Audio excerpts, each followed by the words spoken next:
सिन्नर संगमनेर पाठोपाठ आता श्रीरामपूर येथील भोंदू बाबाचा पर्दाफाश झालाय। पोटाचा आजार बरा करतो असे म्हणत एका पीडित महिलेवर गेल्या 3 वर्षांपासून अत्याचार करून तिला लाखो रुपयांना गंडा घालणाऱ्या बेलापूर नजीक असलेल्या खटकळी येथील भोंदू गणेश शिंदेला काल श्रीरामपूर शहर पोलिसांनी बेड्या ठोकल्या आहेत। आज त्याला श्रीरामपूर न्यायालयात हजर केले असता न्यायालयाने आरोपीला 2 मे पर्यंत पोलीस कोठडी सुनावली आहे।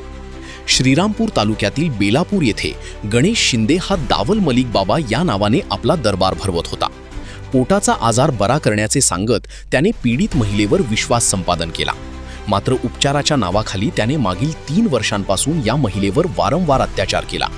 इतकेच नव्हे तर जादूटोणा आणि अघोरी विद्येची भीती दाखवून त्याने पीडितेकडून लाखो रुपये उकळले। आज भोंदू गणेश शिंदे यास श्रीरामपूर न्यायालयात हजर करण्यात आले। यावेळी आरोपीच्या वतीने ॲडव्होकेट आरिफ शेख यांनी बाजू मांडताना सांगितले की हा गुन्हा ब्लॅक मॅजिकचा म्हणजे जादूटोणा नसून ब्लॅकमेलिंगचा प्रकार आहे। मात्र सरकारी पक्षाने गुन्ह्याचे गांभीर्य आणि यामागे मोठे रॅकेट असण्याची शक्यता वर्तवत अधिक तपासासाठी पोलीस कोठडीची मागणी केली। न्यायालयाने दोन्ही बाजू ऐकून घेत भोंदू शिंदे यास 4 दिवसांची म्हणजेच 2 मे पर्यंत पोलीस कोठडी सुनावली आहे।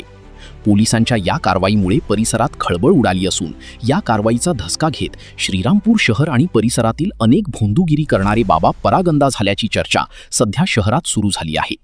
याविषयी एस न्यूज मराठी वाहिनीने घेतला ब्युरो रिपोर्ट।